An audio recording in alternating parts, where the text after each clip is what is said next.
Doctor कलाम साहब एक बार students से इंटरेक्ट कर रहे थे और स्टूडेंट्स ने उनसे कुछ क्वेश्चंस किए थे और डॉक्टर कलाम साहब ने उनके जो जवाब दिए उसमें उनका व्यक्तित्व साफ दिखाई देता है। इंडिया की बड़ी बड़ी पर्सनालिटी उनको अपनी इंस्पिरेशन मानती है और जैसा कि संदीप सर ने कहा कि स्टूडेंट्स के लिए उनसे बड़ी इंस्पिरेशन इस पूरी दुनिया में और कोई नहीं है। Doctor APJ Abdul Kalam students के लिए उनसे बड़ी इंस्पिरेशन इस पूरी दुनिया में कोई नहीं है। और इसीलिए थंबनेल में मैंने लिखा है कि काश हर स्टूडेंट्स इस स्पीच को एक बार सुन ले। तो आज फिर से शब्द सारे कलाम साहब के होंगे।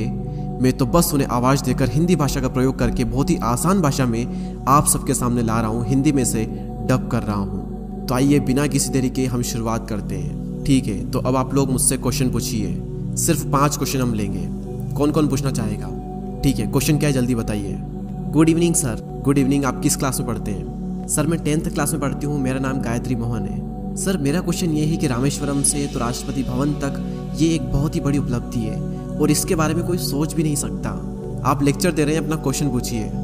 सर मैं आपसे सुनना चाहती हूँ कि आप कुछ टिप्स दें आने वाली जनरेशन के लिए लाइफ में सक्सेसफुल होने के लिए। लाइफ में सक्सेसफुल होने के लिए मैं आपको ऑलरेडी बता चुका हूँ, फिर से बता देता हूँ। ये 4 नियम अटल है सक्सेसफुल होने के लिए। 4 चीज़ें आपको करनी है। नंबर 1 रिपीट करना मेरे साथ, रिपीट करो। नंबर 1 महान लक्ष्य। महान लक्ष्य। मेरा एक महान लक्ष्य होगा। मेरा एक महान लक्ष्य होगा। मैं लगातार नॉलेज लेती रहूँगी। मैं लगातार नॉलेज लेती रहूँगी। मैं अपने लक्ष्य के लिए कठोर मेहनत करूँगी। मैं अपने लक्ष्य के लिए कठोर मेहनत करूँगी। नंबर 4 मैं दृढ़ रहूँगी। नंबर 4 मैं दृढ़ रहूँगी। बस यही मंत्र है। हाँ पूछो पूछो। सर मेरी इंग्लिश थोड़ी सी खराब है, मलयालम मीडियम से पढ़ता हूँ। मलयालम में बोलो, कोई बात नहीं। सर इंडिया की एक बड़ी ताकत और एक बड़ी कमजोरी क्या है? इंडिया की बड़ी ताकत और बड़ी कमजोरी क्या है? क्या बात है, फैंटास्टिक बॉय। किस क्लास में पढ़ते हो? सर 7th क्लास में। ओके, अब सवाल पर आते हैं। बड़ी ताकत क्या है इंडिया की? इंडिया की सबसे बड़ी ताकत हो तुम, जहां पर 60 करोड़ युवा रहते हैं। यह है हिंदुस्तान की सबसे बड़ी ताकत। अब मैं जो बोलूंगा मेरे साथ रिपीट करना। युवाओं का प्रज्वलित मन। युवाओं का प्रज्वलित मन।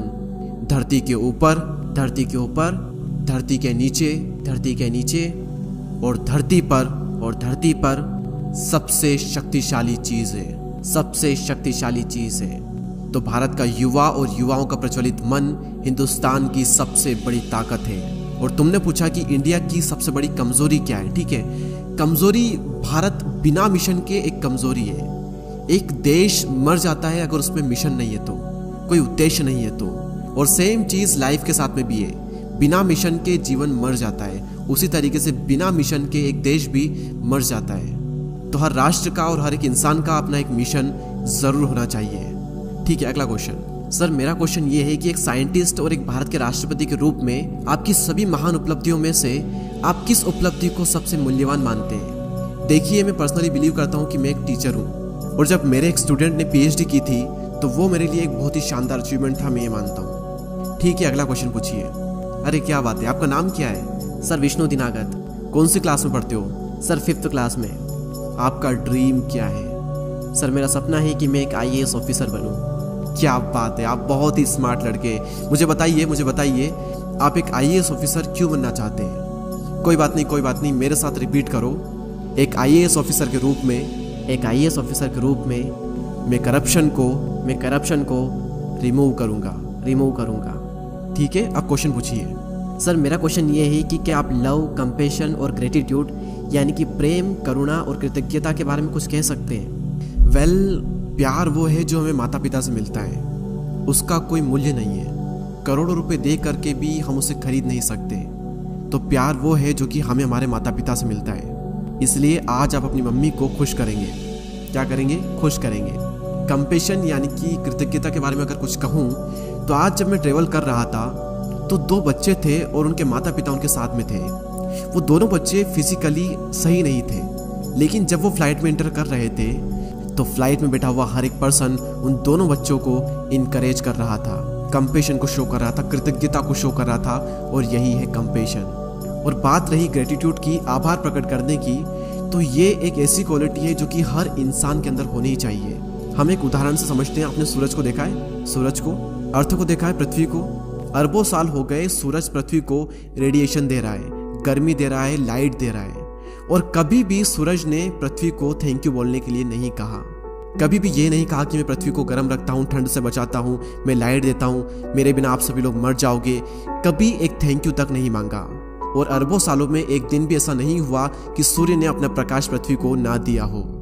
तो पृथ्वी को और हमें इसके लिए आभार प्रकट करना चाहिए, ग्रेटिट्यूड शो करना चाहिए। 5 अरब सालों से सूर्य ने लगातार हमें प्रकाश दिया है, तो ये है ग्रेटिट्यूड। तुम बहुत ही छोटे हो लेकिन क्वेश्चन बहुत ही अच्छे करते हो।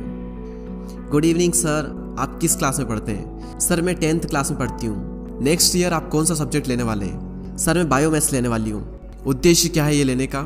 सर मेरे माइंड में अभी आइडिया है कि मुझे इंजीनियर बनना है, एंड साइड बाय साइड मैं डॉक्टर को भी देख रही हूँ, लेकिन ज़्यादा मेरे माइंड में अभी इंजीनियरिंग है। ओके, अब मैं आपके साथ में एक बहुत ही अच्छा एक्सपीरियंस शेयर करता हूँ। जब मैं दिल्ली से तिरुवनंतपुरम ट्रेवल कर रहा था और लगभग 4 घंटे 45 मिनट हम फ्लाइट के अंदर थे, और मेरे पास में बॉम्बे का एक बहुत ही अच्छा बिजनेसमैन बैठा था, और उन्होंने मुझसे पूछा कि डॉक्टर कलाम आप कहाँ पर जा रहे हैं? तो मैंने उनसे कहा कि मैं चिल्ड्रंस को एड्रेस करने जा रहा हूँ। तो उन्होंने मुझसे कहा कि आप बच्चों से एक चीज़ ज़रूर कहना कि हमेशा अपने आप से क्वेश्चन ज़रूर करें कि मेरा पैशन क्या है। कई सारे पेरेंट्स ये चाहते हैं कि मेरा बेटा इंजीनियर बने, डॉक्टर बने, मैनेजर बने, साइंटिस्ट बने, लेकिन इम्पोर्टेंट ये है कि बच्चे का क्या ड्रीम है, और उसके ड्रीम की हमेशा रेस्पेक्ट की जानी चाहिए। इसीलिए मैं जहाँ पर भी जाता हूँ, जिस भी बच्चे से मिलता हूँ, उससे मैं ये ज़रूर पूछता हूँ कि तुम्हारा ड्रीम क्या है, तुम्हारा पैशन क्या है, तुम क्या कर रहे हो और क्यों कर रहे हो। ठीक है, तो अब आप अपना क्वेश्चन पूछ सकते हैं। सर मेरा क्वेश्चन ये है कि आपने हमेशा इस बात पर जोर दिया है कि युवाओं का राष्ट्र के विकास में एक बहुत ही अहम योगदान होता है, तो क्या आप हमें ये बता सकते हैं कि कैसे हम राष्ट्र के विकास में अपना योगदान दे सकते हैं? देखिए, मेरे पास सभी विद्यार्थियों के लिए एक सलाह है, और वो ये है कि जब तक आप एक विद्यार्थी हो तो आपका केवल एक ही काम है और आपका एक ही उद्देश्य होना चाहिए, और वो ये कि अपनी शिक्षा में श्रेष्ठता प्राप्त करना। इसके अलावा बाकी चीज़ों के बारे में नहीं सोचना, क्योंकि जब तुम 12th पास कर लोगे या फिर किसी भी फील्ड में जाने के लिए, या फिर जो भी तुम्हें बनना है, डॉक्टर, इंजीनियर, मैनेजर, साइंटिस्ट, इसके लिए तुम्हारा परसेंटेज 90 से ऊपर होने चाहिए।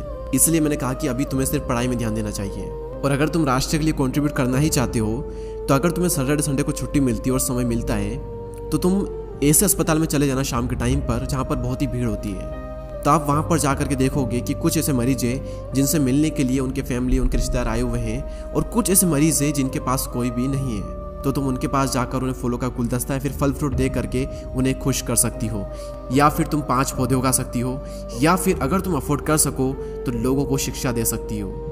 और तुम्हें लोगों को उच्च शिक्षा देनी चाहिए। वैसे ये सभी काम बात के हैं, लेकिन अभी तुम्हारा जो फोकस है वो अपनी एजुकेशन पर होना चाहिए। अब डॉक्टर कलाम साहब की बात को यहाँ पर मैं रोक करके आपको कुछ एक्सप्लेन करना चाहता हूँ, थोड़ा क्लेरिफाई करना चाहता हूँ कि अभी आपका पूरा फोकस एजुकेशन पर होना चाहिए। इसका मतलब ये बिल्कुल भी नहीं है कि आप बाकी फील्ड से दूर रहें। कलाम साहब ने उस लड़की को ये इसलिए कहा क्योंकि उसका गोल एकदम क्लियर है कि या तो उसे इंजीनियर बनना है या फिर उसे डॉक्टर बनना है, तो उस फील्ड के लिए उसे पढ़ना ही पड़ेगा और थोड़ा ज़्यादा पढ़ना पड़ेगा। लेकिन ये बिल्कुल भी ज़रूरी नहीं है कि हर कोई इंजीनियर, डॉक्टर या फिर साइंटिस्ट बने। ठीक है, अगर आपका गोल, आपका लक्ष्य सिर्फ एजुकेशन के फील्ड में आगे बढ़ना नहीं है, तो साइड बाय साइड अगर आप अपना कुछ चलाना भी चाहते हो तो आप चला सकते हो। Okay, next question. सर मेरा क्वेश्चन ये है कि हमारे देश में ब्रेन ड्रेन एक बहुत ही बड़ी समस्या है। हमारे देश के बहुत सारे प्रतिभाशाली युवा विदेश में जाकर के सेटल हो रहे हैं, जो कि हमारे देश के लिए बहुत ही ज़्यादा नुकसानदायक है। तो क्या सर इसका कोई समाधान है? देखिए, हमें इस समस्या के लिए किसी समाधान की ज़रूरत नहीं है, क्योंकि ब्रेन ड्रेन कोई समस्या नहीं है। इसलिए आप फिक्र मत करो, क्योंकि भारत में अरबों लोग रहते हैं, जहाँ से हर साल अलग अलग क्षेत्रों से लगभग 30 लाख विद्यार्थी निकलते हैं। तो अगर उनमें से 5-10 हज़ार विद्यार्थी विदेश चले भी जाते हैं तो इतना कोई फर्क नहीं पड़ता, क्योंकि जैसे इंडिया से यंगस्टर विदेश जाएंगे, वैसे ही कई सारे लोग विदेश से भी इंडिया आएंगे, जिससे कि ज्ञान का आदान प्रदान होगा, और इसमें कुछ गलत बात भी नहीं है। तो मेरे अनुसार ब्रेन ड्रेन कोई अभी बड़ी समस्या नहीं है।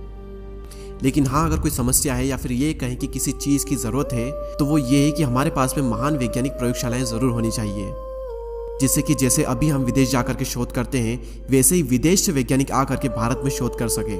सर मेरा क्वेश्चन ये है कि हम हर रोज़ भ्रष्टाचार से संबंधित समाचार सुनते हैं, तो क्या आप कुछ उपाय बता सकते हैं जिससे कि हम भ्रष्टाचार को खत्म कर सकें या फिर उसे कम कर सकें? देखिए, अगर मैं आप सभी को करप्शन को ख़त्म करने का तरीका बताऊंगा, तो क्या आप सभी लोगों को करेंगे, मेरी बात मानेंगे?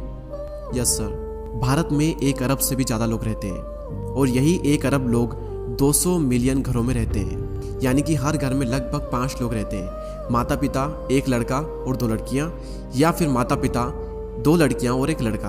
और ये देखा गया है कि 200 मिलियन घरों में से 60 मिलियन घरों में करप्ट लोग हैं। आप इमेजिन करिए, फैमिली में एक पर्सन करप्शन के थ्रू पैसे कमाता है, लेकिन अगर बच्चे हिम्मत करके अपने पापा से बोल दे कि पापा अगर आप करप्शन करके पैसे कमाओगे तो हम आपकी कार या फिर बाइक या फिर स्कूटी नहीं चलाएंगे, ना ही उसमें बैठेंगे, तो क्या वह पिता कुछ बोल पाएगा? अगर सभी बच्चे अपने पापा से ये बोल देंगे ना, तो आधे ही सही लेकिन भ्रष्टाचार लगभग आधा हो जाएगा, बहुत कम हो जाएगा। दोस्तों, मैं आशा करता हूँ कि आप सभी लोगों ने इस वीडियो से काफ़ी कुछ सीखा होगा। आपका एक कमेंट और एक सब्सक्राइब हमें बहुत ही ज़्यादा मोटिवेट करता है नेक्स्ट वीडियो को इससे भी ज़्यादा बेहतर बनाने के लिए। तो अगर आपको वीडियो पसंद आते हैं तो सब्सक्राइब करके बेल आइकन को प्रेस कर दें। मैं आपसे मिलूंगा अगले वीडियो में, तब तक के लिए जय हिंद, जय भारत।